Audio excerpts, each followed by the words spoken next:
Saudos irmãos, com a graça e a paz do nosso Senhor Jesus Cristo, estamos aqui para mais uma aula sobre construindo o lar cristão.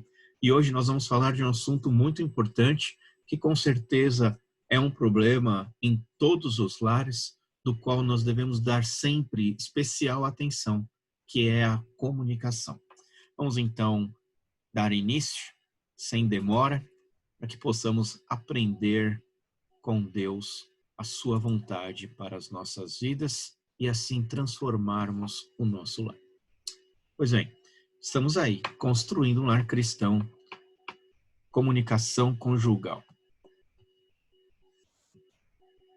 Princípios, com o princípio principal do nosso estudo de hoje.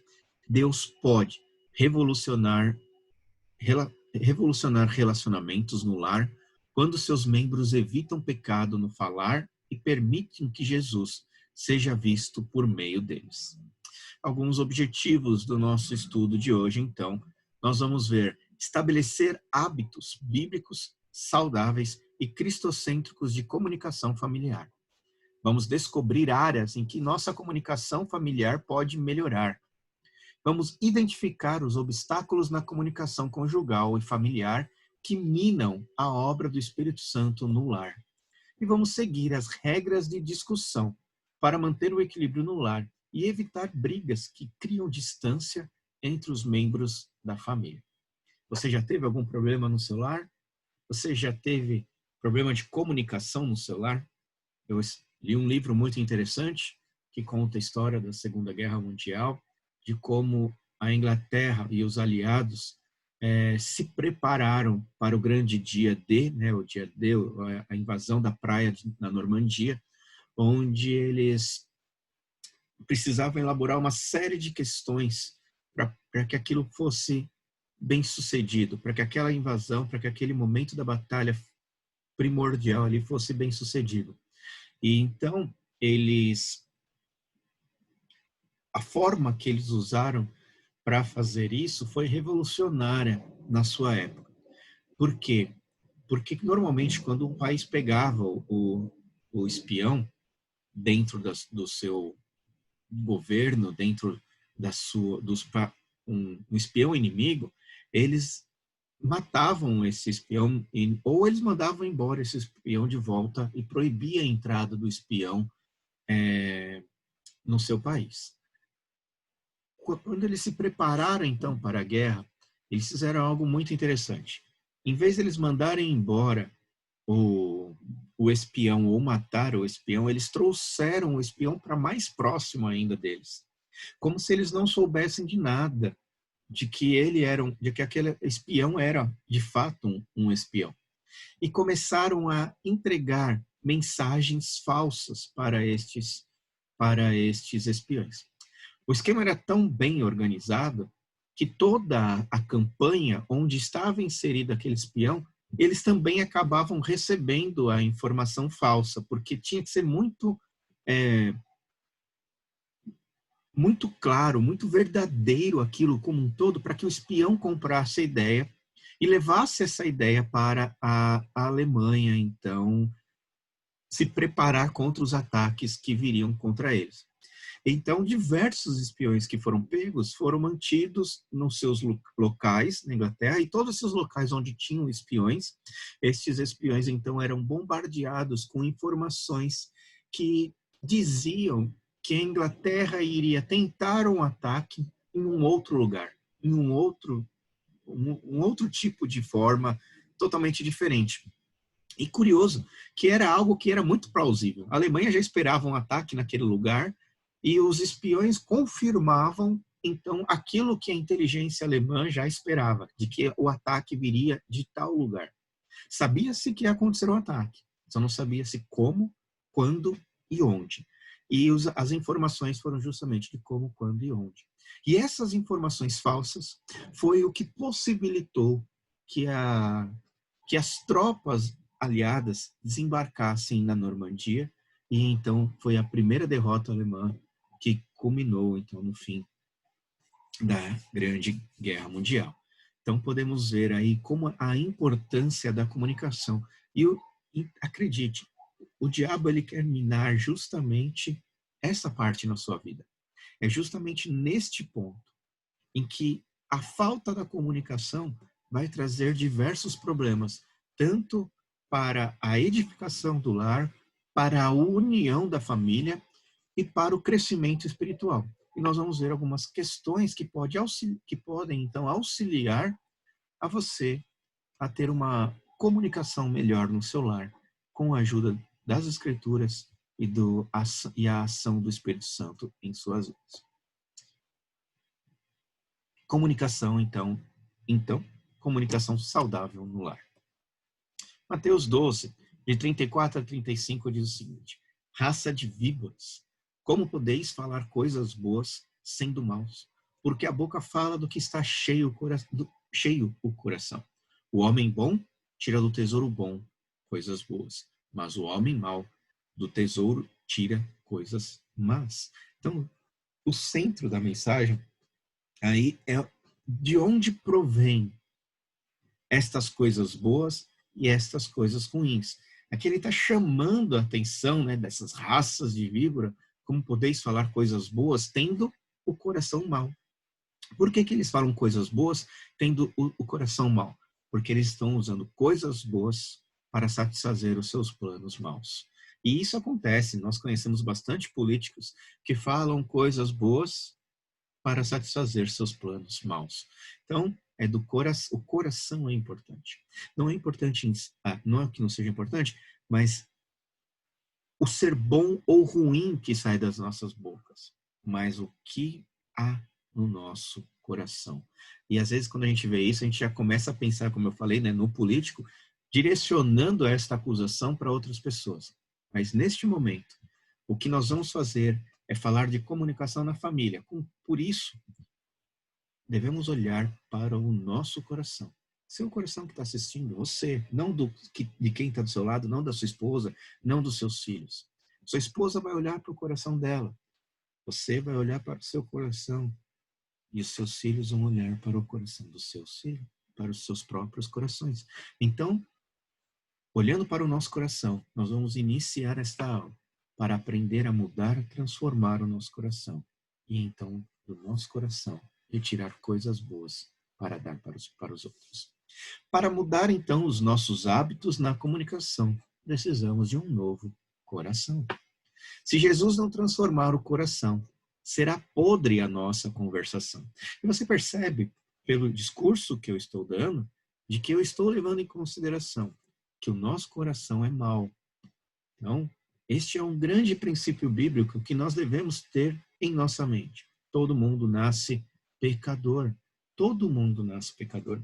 A única forma de abandonar o pecado e viver uma vida transformada, uma vida que fala a verdade, que fala coisas boas, é uma vida que seja transformada por Cristo.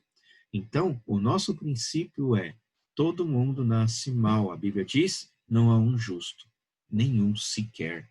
Né? Todos pecaram, né? Estão mortos em seus delitos e pecados e carecem da glória de Deus, porque sem a glória de Deus, nós somos incapazes de ser transformados com as nossas próprias forças, pela nossa própria vontade. Por isso, para mudar os nossos hábitos da comunicação, precisamos de um novo coração. Nascemos com um coração doente, com um coração quebrado, com um coração endurecido por causa do pecado. E precisamos de Jesus, porque sem Jesus, se Jesus não transformar o nosso coração, será podre a nossa conversação. Tudo o que nós vamos produzir no falar será para o nosso próprio interesse apenas, e não para a transformação da vida dos outros e das nossas. Então, Cristo tem que viver em nós. Se Cristo não viver em nós, não há transformação. Romanos 8:29 nos diz: porquanto aos que de antemão conheceu, também os predestinou para serem conformes à imagem de seu Filho, a fim de que ele seja o primogênito entre muitos irmãos. Nós nos chamamos de irmãos justamente por causa disso, porque Jesus foi o primeiro. E todos esses que creem em Jesus Cristo, é isso que nós devemos entender, né, do predestinou, são aqueles que creem em Jesus, Eles foram predestinados justamente para serem conformes à imagem de seu Filho. Ou seja, nós estamos perdendo a imagem distorcida que o pecado colocou em nós e sendo transformados à imagem de Deus, à imagem de seu Filho. Por meio do quê? Por meio deste conhecimento de Deus das nossas vidas, o nosso conhecimento de Deus, para que então possamos fazer parte de tudo isso. Então, Colossenses 1, 28 vai completar isso, o qual nós anunciamos, advertindo a todo homem e ensinando a todo homem em toda sabedoria, a fim de que apresentemos todo homem perfeito em Cristo. Então, veja, os apóstolos, no caso Paulo, né, ele está falando qual nós anunciamos, se colocando entre os apóstolos ali, anunciamos, advertindo a todo homem, então advertindo no sentido de exortando, de corrigindo, né? E ensinando a todo homem em toda sabedoria. Mas é qualquer sabedoria? Não, é na sabedoria que vem de Deus. É essa sabedoria que deve ser ensinada para que possamos ser transformados por Deus, a fim de que apresentemos todo homem, todo aquele que é alcançado por essa palavra, perfeito em Cristo, ou seja, transformado à imagem de seu Filho. Percebe que há uma preocupação que deve partir de nós para fazer com que o outro, para fazer com que o próximo seja aperfeiçoado, ou seja perfeito em Cristo Jesus. Então, aquilo que nós falamos, como nós anunciamos, Paulo está falando, né, deve ter adversão, né? Deve ter advertir ao outro, deve também ensinar ao outro na sabedoria que vem das Escrituras, para que possamos ser perfeitos em Cristo. E Filipenses 1,6 diz: estou plenamente certo de que aquele que começou a boa obra em vós, ou seja, aquele é Cristo, Deus, né, começou a boa obra em nós, aqueles, portanto, aos que de antemão conheceu, né? Quem foi que de antemão nos conheceu? Deus. E aí ele termina: estou plenamente certo de que aquele que começou a boa obra em vós há de completá-la até o dia de Cristo Jesus. Ou seja, quem começou essa obra, quem trabalha por meio dessa obra, apesar de nós estarmos anunciando, o que nós estamos anunciando é a sabedoria proveniente de Deus, ou seja, da palavra de Deus. E quem vai transformar nós? Quem começa é Deus, quem vai transformar durante todo esse período é a palavra de Deus, e quem vai completar esta boa obra em nós também vai ser Deus, até o dia de Cristo Jesus, onde nós seremos transformados totalmente à imagem de Cristo. Então, percebemos aí que é a dependência de Deus que nós devemos ter, o olhar para Deus, para a sua palavra e para o objetivo dele, que vai transformar as nossas vidas, tendo como princípio ali que transforma a palavra de Deus. Ela é o caminho para sermos transformados à imagem de Jesus Cristo. E isso é o que nós devemos fazer: anunciar, ensinar e exortar por meio da palavra, para que possamos ser transformados completamente à imagem de Cristo. A comunicação, então, em situações de tentação.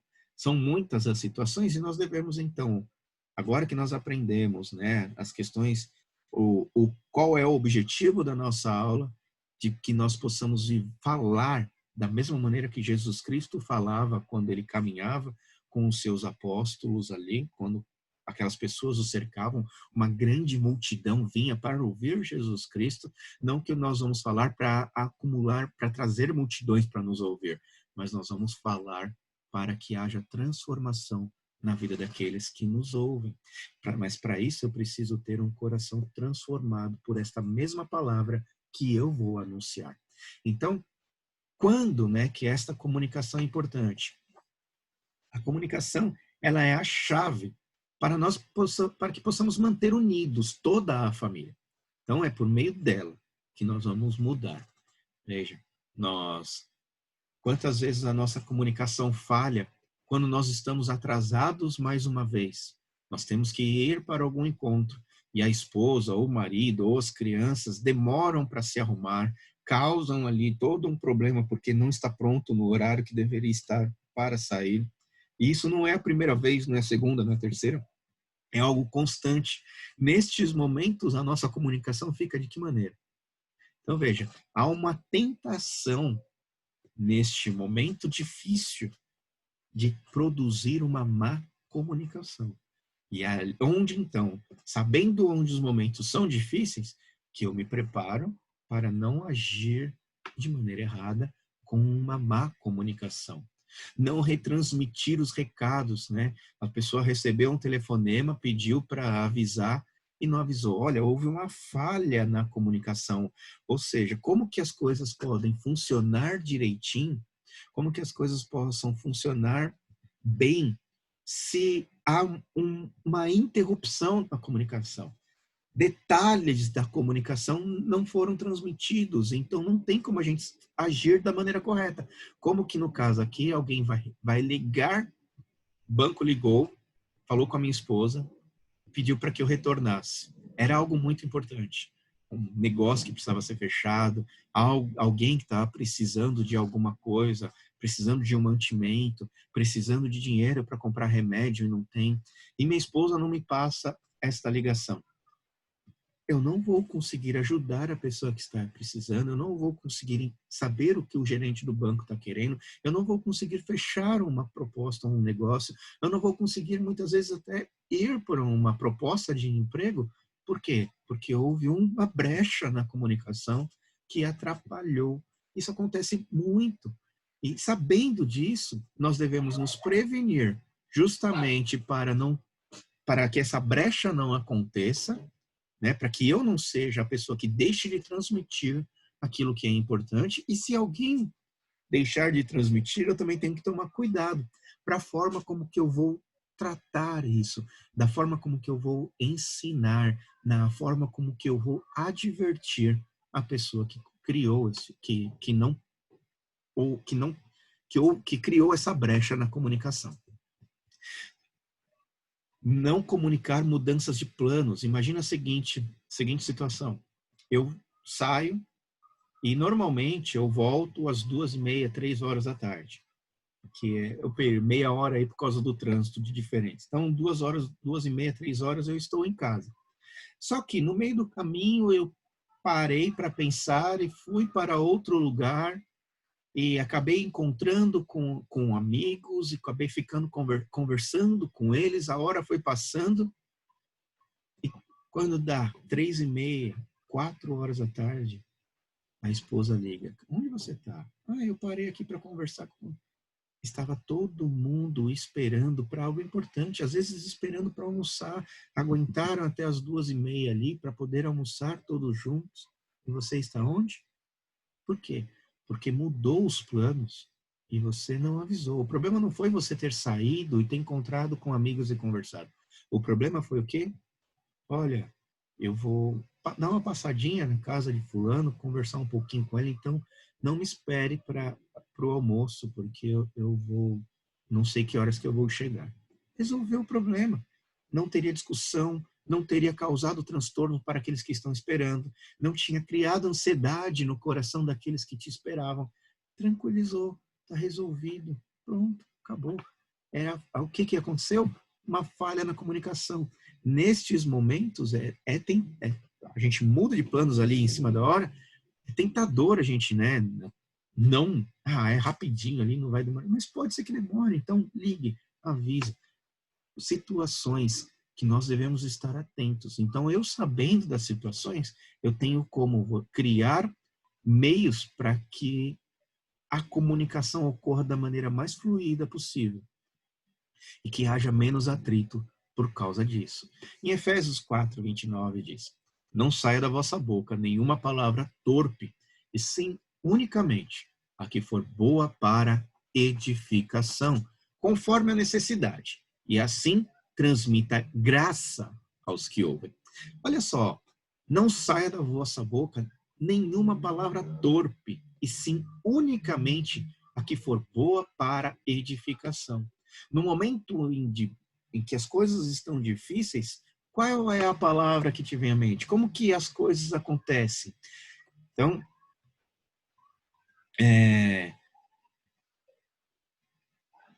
as, a, no momento em que nós fomos tentados e que aquela comunicação que foi dita aqui anteriormente falhou, né, atrasou, houve um empecilho, houve uma brecha na comunicação, houve ali uma mudança de planos que não foi comunicada, o que a gente, nesses momentos, a gente que já está acostumado a passar por isso mais de uma vez, nós tendemos a o quê? A bravejar, a esbravejar, né? A falar mal, a criticar, né? Muitas vezes até com palavras chulas, com palavras que não devem ser proferidas, às vezes machucando a outra pessoa. Então, veja, o que a Bíblia nos ensina é que essa palavra, ela deve unicamente, sim, unicamente, a palavra que é boa para edificação e que transmita graça aos que ouvem. Ela tem que edificar. Por isso a gente pode corrigir para que aquela pessoa seja edificada. E transmitir graça para outra pessoa é uma outra questão importante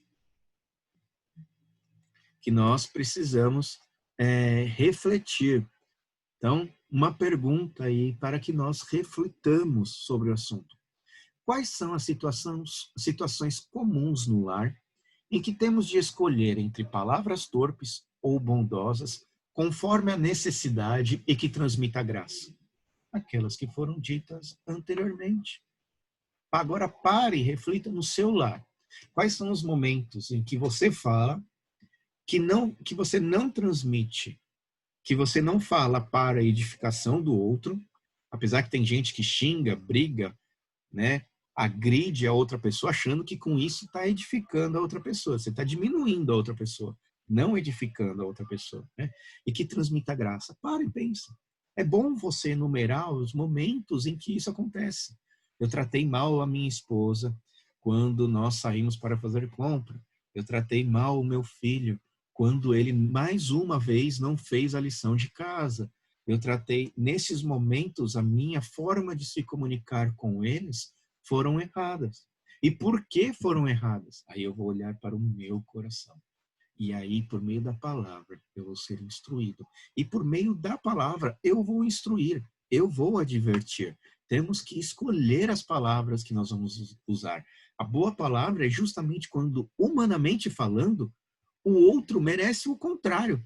Ou seja, é justamente na hora que minha esposa errou, que meus filhos não fizeram o que deveriam ter feito, que alguém mais uma vez causou algum tipo de dano para mim. É neste momento que nós devemos transmitir boa palavra. É fácil nós transmitirmos boa palavra quando está tudo acontecendo de acordo com a nossa vontade. O difícil é quando as coisas saem do natural e nós, então, temos que mudar, temos que transmitir essa boa palavra. Então, a gente acha que o outro merece ser ferido pelas nossas palavras por causa dos erros dele. Mas não é assim que a Bíblia nos ensina. Não estamos falando aqui também em ser mole. Então, meu filho não fez mais uma vez a lição.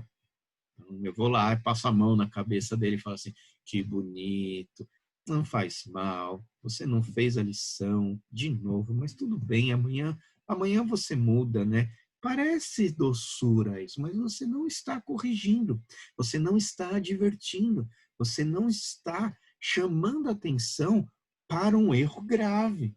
Então, isso não é tolerar pecado. Existem coisas que têm que ser feitas e a falta da responsabilidade é pecado. Deixar de fazer é pecado. E o pecado deve ser corrigido. O problema não é você, não, a forma não é você não corrigir. Não é isso que nós estamos falando. Mas é o quê? Usar as palavras de maneira correta para que você possa ser firme, para que você possa corrigir o pecado e disciplinar o erro sem você pecar, sem você diminuir o outro, sem você destruir a dignidade e a identidade da outra pessoa. Então, devemos tomar muito cuidado mesmo, para que as nossas palavras saiam corretas no momento certo.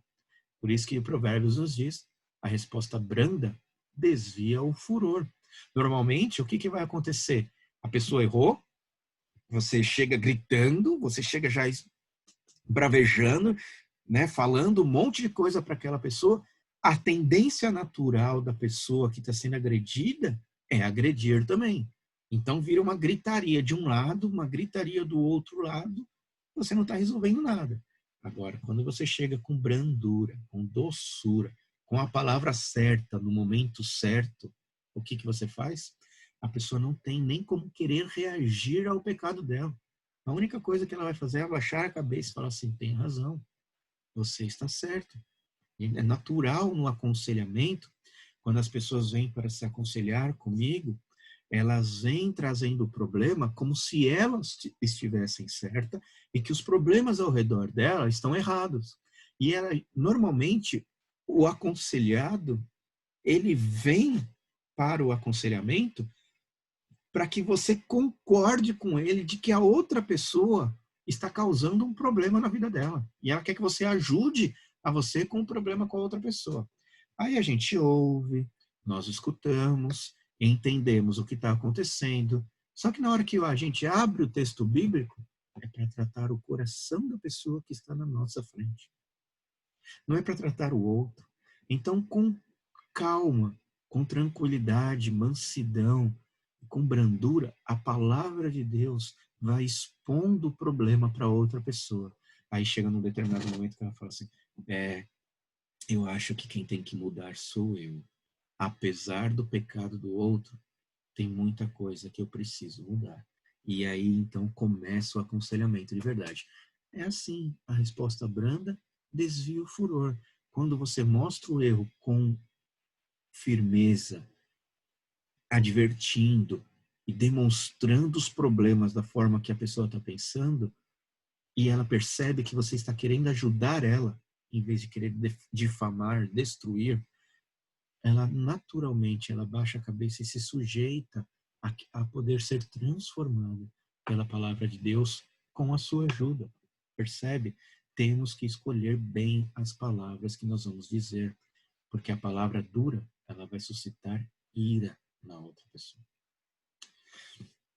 Então vamos ver agora alguns obstáculos à comunicação familiar. Vamos examinar algumas barreiras que se levantam em nosso relacionamento, o que Deus pensa a respeito delas e como vencer essas questões.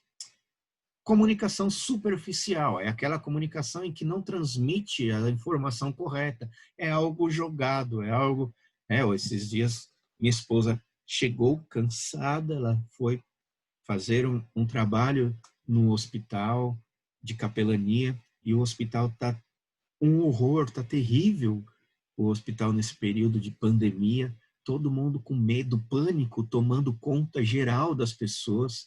E você que chega ali para ajudar, você acaba sendo influenciado por essas coisas, sem contar o próprio medo, né, de pegar isso e trazer esse vírus e trazer para dentro de casa, afetando as pessoas dentro do lar. Então, toda essa tensão gerou um estresse nela. E quando ela chegou, ela queria conversar. Só que eu estava com o celular ali, respondendo umas mensagens, estava atendendo um outro caso que estava acontecendo, e ela falando comigo, e eu vendo o que está acontecendo, e querendo dar atenção a ela, mas eu não estava. A minha comunicação estava superficial. Eu nem estava ouvindo direito e nem estava dando a atenção que ela precisava corretamente. Então eu podia ter deixado de lado um pouquinho aquilo que eu estava fazendo ou falado para ela, espera só um pouquinho, vou resolver aqui uma coisa porque eu quero te ouvir. E depois que eu fizesse, então eu sentasse de frente para ela e falasse, vamos conversar, como que foi, o que aconteceu, deixar ela desabafar tudo aquilo que tinha acontecido, poder dar um abraço ali, né, poder confortá-la com relação ao ato que ela fez, a tudo que a pressão que ela sofreu, mas como foi positivo ter ido até lá, levado uma mensagem de esperança para aquelas pessoas e ter equilibrado um pouco a situação, carregando um pouco do fardo dela sobre mim, para que ela pudesse ter alívio daquele momento. uma comunicação superficial impede completamente esse tipo de atitude. Ela atrapalha isso. E no caso, o que aconteceu? Minha esposa se levantou e falou assim: você não está me dando atenção. E veio descansar. Ficou o quê? Eu, infelizmente, não tratei a comunicação do lar da maneira que queria. E a palavra de Deus me mostrou, então, o conhecimento da palavra de Deus é que mostra que eu estava errado, que eu preciso pedir perdão para minha esposa, porque eu fui superficial e não cuidei das coisas comuns do lar, dando atenção a ela da maneira que ela deveria. Por isso, Pedro nos fala, marido, ele falou para mim nesse dia, e espero que fale a vocês também, maridos, vós igualmente, vivei a vida comum, de comunhão do lar, viver em comunhão no seu lar, com discernimento e tendo consideração para com a vossa mulher como parte mais frágil, tratai-a com dignidade, porque sois juntamente herdeiros da mesma graça de vida, para que não se interrompam as vossas orações. Percebe? Nós já abordamos questões deste texto em aulas anteriores, mas aqui o que chama atenção é sempre esse: vivei a vida comum do lar, a comunhão do lar, as coisas do lar. Não é só se preocupar com as coisas que estão acontecendo lá fora, é se preocupar principalmente com as coisas que estão acontecendo dentro da sua casa. De ouvir a sua esposa, não fazer como eu fiz, de dar a atenção a tudo aquilo que ela passou durante o dia, de sentar com seus filhos e ouvir como que foi a escola, qual é a dificuldade que eles estão tendo nos estudos dele, como que eles têm se relacionado com seus amigos, como você vai instruir, vai advertir, vai orientar o próximo se você não ouve o que os outros têm a dizer, se você não vive uma vida comum com eles. Então, para que possamos ajudar ao próximo, nós precisamos aprender a ouvi-los, estar interessado no que eles têm a dizer. E por isso, porque Deus está interessado no que você tem a dizer. Deus, ele inclina os ouvidos para escutar. A oração é a forma como que nós podemos desabafar todos os problemas tudo que está acontecendo nas nossas vidas aos pés do Senhor, pois Ele nos escuta. Se você tiver uma experiência dessa, eu tenho certeza que nunca mais você para de orar. Por quê? Porque você vai ver como Deus responde a sua oração.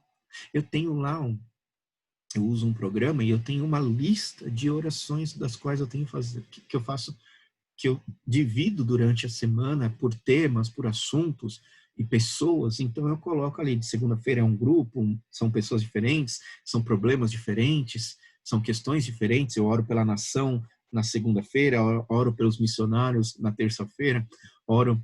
Então tem coisas que eu oro todo dia, que são mais urgentes, são mais dramáticas, tem outras que não. Nesse caderninho de oração, o maior prazer meu é eu ir lá escrever: Senhor, obrigado. O Senhor ouviu as nossas orações. O Senhor respondeu. O problema foi solucionado assim, assim, assim, de maneira magnífica, e podemos ver então a tua graça a resolver os nossos problemas. É uma alegria enorme. Por isso, Deus nos ouve e Deus responde, e somos gratos por isso. Alegra o nosso coração. Nós aprendemos com as Escrituras que uma comunicação íntima, verdadeira, com o propósito de ouvir os outros para poder ajudá-los, também vai trazer resultados positivos para a sua vida. Acredite. Uma comunicação constante, profunda e saudável facilita o entendimento das necessidades da esposa e dos filhos, e também esposas e filhos dos seus pais e do seu marido.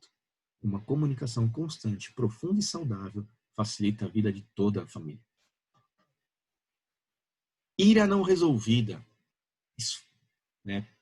Paulo fala em Efésios 4:3, esforçando-vos. Então há uma ação de vontade, diligentemente, com cuidado ali, né?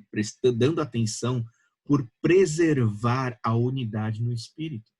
Por isso, veja, eu gosto de falar que nós devemos ter uma vida intencional. A intenção de transmitir paz para as outras pessoas, transmitir a palavra de Deus. O tempo todo que nós abrimos nossa boca, o tempo todo que nós agimos, nós devemos estar fazendo isso com uma intenção, não a de nos satisfazermos, mas de transmitir alguma coisa que seja boa, não só para as pessoas que estão me olhando, mas para também o momento em que nós estamos vivendo, para o nosso próprio coração, na certeza de que nós estamos fazendo a vontade de Deus. Então há um esforço, há um desejo, um dirigente ali, um cuidado para preservar a unidade do Espírito. Para isso eu preciso de duas coisas: dar muita atenção à palavra de Deus e também estar atento à necessidade das outras pessoas, para que a gente possa acertar. Se meus filhos começam a escutar demais o que os amigos estão falando e vai se influenciando pelos amigos, é justamente no sentar e ouvi-lo que eu vou perceber que o pensamento dele ele está errado na forma de pensar dele por causa das influências que ele tem. E dentro de casa eu tenho o privilégio de ser maior influência sobre a vida dele. Mas para que isso aconteça, eu preciso de esforço, eu preciso ser diligente, eu preciso preservar a unidade do Espírito, estar preocupado em ter comunhão espiritual com o meu filho, no sentido de que nós somos irmãos em Cristo. Ele professou a fé, ele também crê em Jesus, então eu posso chegar para ele e falar assim: o que você está falando, a Bíblia diz o contrário, podemos conversar a respeito disso? Então, nós vamos debater, vamos conversar, vamos corrigir os pensamentos e ele mesmo vai aprendendo a viver a vida cristã fora de casa. Então, a ira não resolvida, ela surge justamente de quando nós não nos propomos a fazer isso, quando nós não nos esforçamos em preservar a unidade do Espírito no vínculo da paz, ou seja, na comunhão com Deus. Esse vínculo da paz não é essa paz que todo mundo fala, né? O marido chega em casa e ele quer paz, ele quer sentar no sofá, né? Ligar no futebol, no esporte ali, ver o que está acontecendo, quem que foi comprado pelo time dele, quem que o outro do time vendeu, quem é que vai dirigir a seleção brasileira. Não, isso não é paz. A paz que as Escrituras nos diz é justamente a união com Deus, o convívio com Deus, a nossa experiência com o Senhor. Então, é esforçar neste propósito. Não se põe só sobre a vossa ira, nós devemos buscar a paz com Deus, porque onde há ira, não há presença do Senhor. Há a presença do inimigo, não do Senhor. Foi porque nós não vigiamos, não nos esforçamos, não fomos diligentes em preservar esta unidade no vínculo da paz. O Espírito Santo, então, é o autor da unidade no corpo de Cristo. Sua presença em nós e em outros crentes é o que unifica o corpo. Nós temos a necessidade do Espírito. Por isso que Paulo fala que nós devemos nos encher do Espírito Santo. E como que nós nos enchemos do Espírito Santo? A partir do momento que nós lemos a palavra de Deus, a partir do momento que nos alimentamos espiritualmente da sua palavra. E assim somos transformados dia a dia à imagem de Cristo. É por meio dele, né, a sua presença em nós e em outros crentes é que vai criar unidade no corpo. E aí por isso nós precisamos resolver a ira o quanto antes. Né? Não se põe o sol sobre a vossa ira. O quanto antes nós devemos resolver isso daí. Para que ela não cresça e não tome forma. Então tem gente que vê o marido fazer, a esposa vê, o marido fez coisa errada aqui, fez coisa errada aqui, fez coisa errada aqui, e ela não senta no momento certo, na hora certa, de perguntar para ele o que está acontecendo, e abre a Bíblia e fala: vamos meditar em outros textos, o que a Bíblia diz a respeito disso. Não faz isso, ela vai guardando. Ele errou uma, ele errou duas, errou três. Vai chegar uma hora que vai errar de novo, e às vezes nem é na mesma coisa, é uma outra coisa qualquer, uma outra coisa simples, como deixar a toalha em cima da mesa e a esposa então vem falando, brigando, gritando, jogando outros problemas em cima daquela discussão, como se isso fosse resolver. O que a ira tomou conta. Não cuidou quando deveria cuidar, deixou, né, o sol se pôr sobre a ira, e quando então aquela ira veio, ela vem de uma maneira terrível, diminuindo, esbravejando, sem respeito.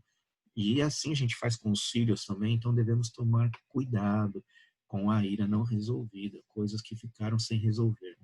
Palavras torpes, nós já falamos um pouquinho, a questão de Efésios ali, torpe significa o quê? Inútil, algo que não tem valor, algo que é vão, né, que não serve para nada. Palavras assim destroem o que o Espírito constrói, que é a unidade do corpo. Então, falar que a pessoa não vale nada, falar que não presta para nada, tudo que faz, faz errado. Você está fazendo o quê? Você está diminuindo a outra pessoa. Você não está instruindo, você não está dando meios para que ela seja uma pessoa diferente. Você não está sentando com ela e ouvindo o que foi que aconteceu. O que nós podemos fazer para que isso não aconteça de novo? Percebe? É a comunicação ruim causa esse tipo de coisa. Nós precisamos entender isso. E egoísmo no falar. O insensato tem prazer no entendimento. Não tem prazer no entendimento, senão em externar o seu interior. A pessoa egoísta é aquela pessoa que fala e não deixa, e não ouve. É aquela pessoa que acha que tem sempre razão. É aquela pessoa que vai para uma discussão já com tudo planejado do que ela vai falar. Eu devo falar, eu vou falar isso, isso, isso, isso. Aí chega na conversa, a conversa toma outro rumo, mas ela planejou o que ela ia falar. Então ela chega ali na hora de falar, ela fala, ela não está a fim de ouvir o que o outro tem a dizer, ela está a fim de falar o que ela quer para o outro. Então, pessoas assim querem ser sábias aos próprios olhos e não estão dispostas a perceber seus erros e aprender com eles. Não estão. Elas são perfeitas aos seus próprios olhos. O que precisa, então? Se nós somos assim. Eu reconheço que em muitos momentos eu ajo dessa maneira. Eu não dei atenção. Eu entendi o que eu quis da informação que o outro está me dando e eu estou despejando o meu conhecimento achando que eu estou ajudando a outra pessoa. Só que como eu não entendi, tudo que eu estou fazendo não está servindo para nada. Eu estou sendo egoísta. Só estou querendo mostrar como que eu falo bem, como eu conheço as coisas, como eu entendo da situação, sem entender de fato. Então, a primeira coisa para corrigir isso é o quê? Aprender a ouvir. Procure ouvir atentamente o que o outro está dizendo. Faça perguntas para garantir o entendimento. Se você não acha que você não entendeu, pare a conversa e fala assim, deixa eu ver se eu entendi. Você está querendo me dizer isso, isso, isso? A pessoa vai falar sim. Pronto. A pessoa falou, não, é isso que eu estou querendo dizer. Ah, desculpa, não tinha entendido direito. Veja, você está mostrando interesse pelo que o outro está falando, você está aprendendo a digerir o que a outra pessoa está falando, para que você então possa ajudar ou simplesmente falar assim, eu não sei como te ajudar, ou pedir desculpas. Desculpa, eu agir pensando que era uma coisa e eu errei. Me perdoa pelo que eu te falei, pela forma como eu agi, pela minha insensatez. Não é vergonha pedir perdão. Vergonhoso é viver uma vida de uma comunicação ruim, irada, com palavras horríveis, que destroem a outra pessoa. Isso é vergonhoso. Então, devemos fazer perguntas para garantir o entendimento e deixar de pensar na resposta que vai dar ou que gostaria de dar, né? Assistiu um filme, você escutou uma resposta que você falou assim, nossa, essa resposta foi sensacional. Aí a outra pessoa você está passando por um momento semelhante e só porque você ouviu alguma coisa que colocou a outra pessoa no lugar dela, você quer repetir aquilo, né? Então veja, deixa de pensar na resposta. Você passou a noite inteira pensando no que você ia dizer e agora escuta, ouça, ouça.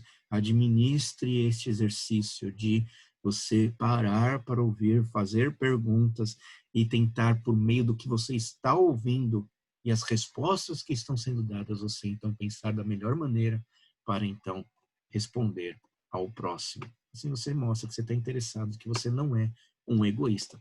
Mentira. Paulo continua, mas seguindo a verdade em amor, cresçamos em tudo naquele que é a cabeça, Cristo. Em versículo 25 ele diz, por isso, deixando a mentira, fale cada um a verdade com o seu próximo, porque somos membros uns dos outros. A pessoa que mente ama a sua proteção mais do que o relacionamento com a outra pessoa. Ele está mais preocupado consigo mesmo do que preocupado com o outro. A mentira é um egoísmo também. É uma forma de se defender, de preservar a sua integridade, mas você preserva não a sua integridade, a sua falta de caráter quando você mente. Porque você não está permitindo ser corrigido e se transformar numa pessoa melhor. A mentira faz isso, ela denigre a sua imagem. Não para as outras pessoas, pode ser que a outra pessoa nem saiba nunca a mentira que você falou, mas você sabe se acostumou com isso, teve prazer nisso. E veja, o seu caráter e a sua dignidade foram destruídas por causa, às vezes, de uma mentira pequena. E você vai acostumando. E, às vezes, uma mentira pequena leva uma outra mentira pequena, que leva uma outra mentira pequena, que leva a outra mentira pequena. E quando você vai ver, a mentira é enorme, que você já não tem nem como sustentar mais aquilo. E aí sim, também, mais uma vez, o seu caráter, a sua dignidade. Por isso, às vezes, assumir o erro, assumir que errou, assumir que fez errado, não é vergonha. É uma chance de poder ser admoestado, de ser corrigido, de ser ensinado, para que isso não aconteça mais e para que você tenha uma vida de dignidade, de, né, de caráter íntegro e tudo mais. Então, a pessoa que mente ama a sua própria proteção.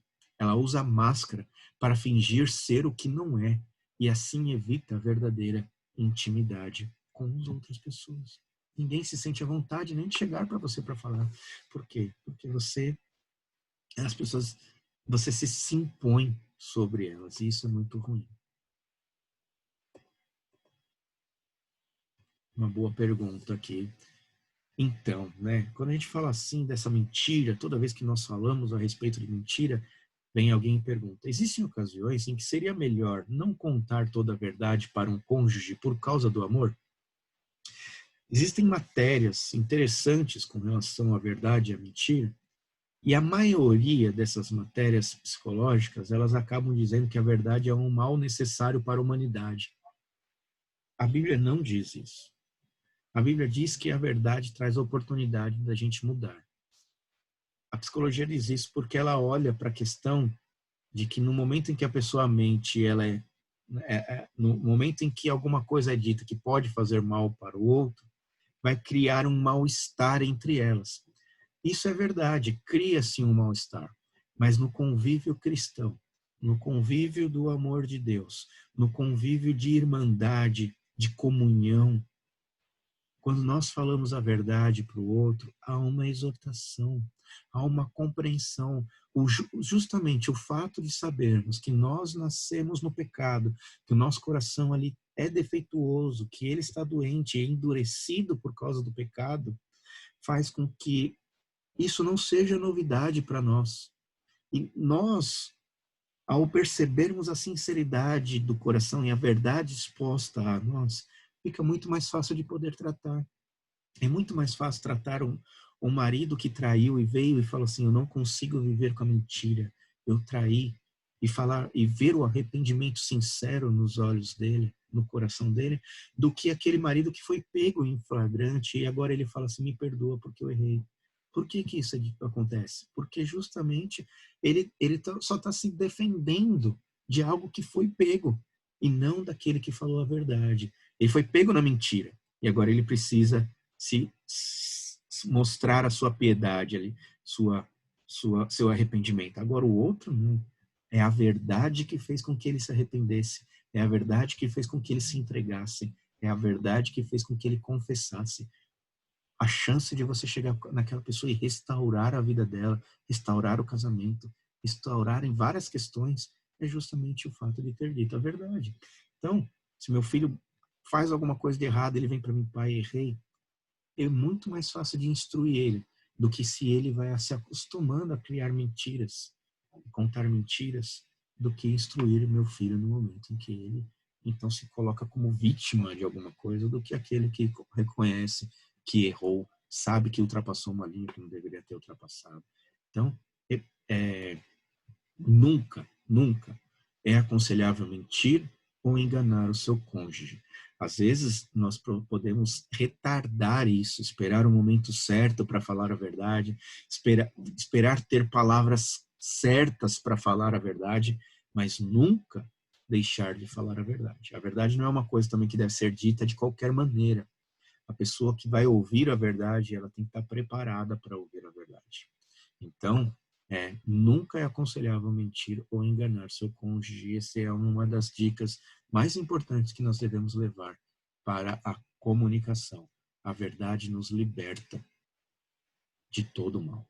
As Escrituras é a verdade e por meio dela nós procuramos falar também sempre a verdade para a edificação e a graça e transmitindo graça para aqueles que ouvem. Conclusão. A comunicação é fundamental para manter um bom relacionamento na família. Precisamos conhecer a Cristo para que por Ele sejamos transformados, por meio dele, sejamos transformados. Porque na medida em que o conhecemos, conhecemos também a nós mesmos. Somente de posse deste conhecimento, nossa sensibilidade para compreender uns aos outros transformará a nossa comunicação e as nossas vidas por meio da palavra de Deus. Esse é o nosso estudo com relação à comunicação. Nas muitas palavras não falta transgressão, mas o que controla os seus lábios é sensato. Que isso fique no nosso coração e que possamos aprender a cada dia a melhorar a nossa comunicação. Isso não vai ser melhorado de uma hora para outra, de um dia para o outro. Muitas vezes nós jogamos a culpa até mesmo no DNA, né? Ah, eu sou italiano, eu sou assim mesmo, eu sou grosso, eu sou espanhol, falo o que tem que falar e pronto.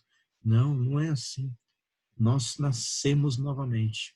Nós nascemos do Espírito. Nós que cremos em Jesus Cristo, nascemos de novo. Já não é o meu DNA que determina o que sou, mas o DNA de Cristo que determina o que eu sou. Nós vivemos no Espírito e por meio dele somos transformados a cada dia para a honra e glória do nosso bom Deus. Que Deus os abençoe grandemente, que este estudo sirva para a edificação do seu lar e que aprendamos com ele, com a palavra de Deus, a termos momentos mais agradáveis de comunicação que edificam o nosso lar. Deus os abençoe e até o próximo estudo, se assim Deus permitir.